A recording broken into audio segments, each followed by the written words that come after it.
पुणे येथे काँग्रेस पक्षाचे खासदार तथा लोकसभेतील विरोधी पक्षनेते राहुल गांधी यांनी छात्रों की गुंज या कार्यक्रमाचं आयोजन केलं होतं, ज्यामध्ये त्यांनी ज्या युवक युवती आहेत, ज्या विद्यार्थिनी आहेत, त्यांच्यासोबत संवाद साधला होता. आणि या संपूर्ण संवादाच्या कार्यक्रमाची चर्चा जी आहे संपूर्ण देशभरात होत असताना या संपूर्ण कार्यक्रमात एकमात्र मुस्लिम युवती विद्यार्थिनी सहभागी झाली होती, जी होती भिवंडी तालुक्यातील पडगावला आमना ओसामा शेख अशी ही विद्यार्थिनी होती, जिने त्या ठिकाणी आपल्या भावना व्यक्त केल्या.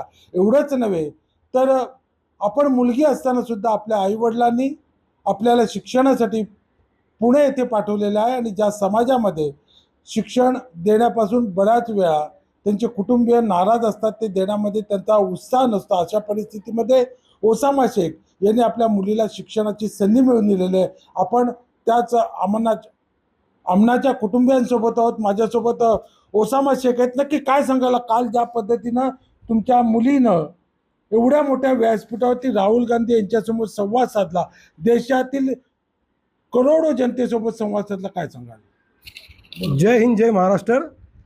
साहजिकच आहे की एवढा मोठा जे माझी मुलीनी धास्कीने किंवा हिंमतीने जे बोलणं केलं आहे त्याबद्दल मला अभिमान आहे, गर्व आहे ना. आम्ही सर्वांना याच्यावर आम्ही गर्व मानतो, अभिमान बाळगतो ना.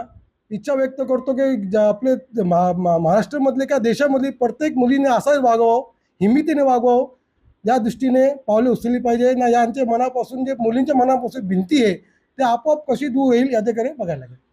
जर आपण बघितलं मुस्लिम समाजामध्ये मुलींना शिक्षणापासून बऱ्याच वेळा थांबवलं जातं, पण तुम्ही तुमच्या मुलीला शिक्षणासाठी पुण्यासारख्या ठिकाणी पाठवलं, एक मोठी जिद्द दाखवली. काय नक्की तुमचं स्वप्न आहे? बघा, असं आहे की ॲक्च्युली काय आमच्या धर्मामध्ये शिकवण आहे की माणसाने शिक्षण घेतलं पाहिजे.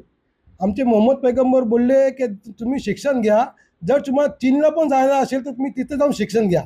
पण असं आहे की आता आमच्या समाजामध्ये कसं आहे की लोकांची गैरसमज अशी आहे की मुलगी आहे ती शिक्षण घेतली तर तिचा काय, ती पुढे जाऊन लग्न होईल, मुले बाळ होतील, घर सांभाळायचं आहे, बाकी पलीकडे बघत नाही. पण आता कसा काळ बदलत चाललेला आहे, मुलीचं शिक्षण मग गरजेचं आहे. कारण का मुलगी शिकली, प्रगती झाली, हे आपण जे वाक्य बोलतो ती त्या साधण्यासाठी मुलीला शिक्षण हा कंपल्सरी जरुरी आहे.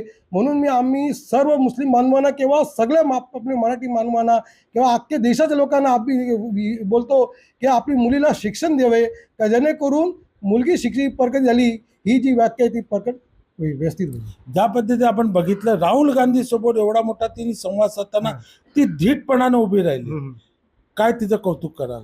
ते तिचा कौतुक केला तेवढा कमी आहे. कारण का एवढा धीटपणा जे आम्ही जेव्हा तिने सांगितलं की राहुल गांधी समोर मी उभी राहणार आहे, तेव्हा मी तिला बोललो होतो की घाबरू नको मुलगी, बिंदास बोल. कारण का जे पण आहे ते मोठे पदावर असतील काय आहे, पण शेवटी ते एक राजकारणी माणूस आहे, एक माणूस आहे. माणूस की नात्याने आपल्याला फक्त आपली जे आहे ते बोलायचं आहे. तर आपल्याला त्याचं काय हे नाही, राजकारण करायचं नाही, काय नाही. तर त्यामुळे तू बिंदास काय तुझा बोलायचा बिंदास बोल ना. मुलीने माझी जी गोष्ट ऐकली तर ते साहजिकमध्ये गर्वाची गोष्ट आहे. माझ्यासोबत आमनाच्या ज्या आई आहेत फरीन भाभी, ह्या सुद्धा आहेत. काय सांगाल, तुम्हाला काय आनंद झालाय? सबसे पहले तो मैं अल्लाह ताला का लाख लाख शुक्र अदा करती हूँ कि उसने हमको इस स्टेज तक हमारी बच्ची को पहुँचाया। और अल्हम्दुलिल्लाह इसमें उस बच्ची की भी बहुत मेहनत है। जो भी काम करती है वो डेडिकेशन से करती है, वो अपनी मेहनत करती है। वो कभी भी किसी के मतलब फॉलो नहीं करती किसी को, मेरे को इसने ये किया तो मुझको ये करना चाहिए, ऐसा उसको कुछ नहीं। उसको जो करना रहता है वो वही करती है और उसमें खूब मेहनत करके आगे बढ़ती है वो। माझ्यासोबत त्याची आजी पण आहे. आजी, काय आनंद व्यक्त करताल तुम्ही? बोला. फार फार आनंद झाला आम्हाला. ती पहिलेपासून धीट आहे, पहिले तिथे सर्व आहे ना, हे सगळे तिचेच आहेत. हो, ती चांगली पडायला पण कधी नापास नाही झाली, कधी कोणाच्या बरोबर हे नाही केला. चांगली बुवा, फार चांगली उपयोगी आहे. आमच्या आई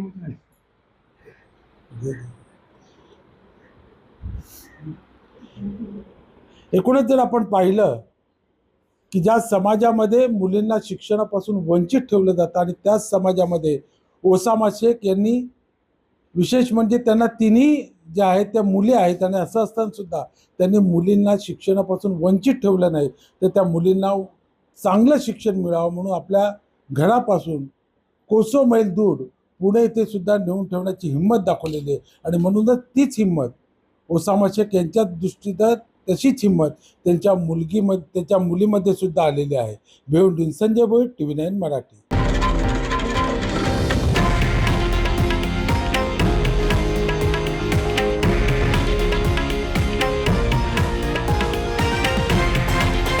हे आहे देशातील नंबर 1 न्यूज नेटवर्क आणि आपण पाहत आहात TV9 मराठी, एकमेव.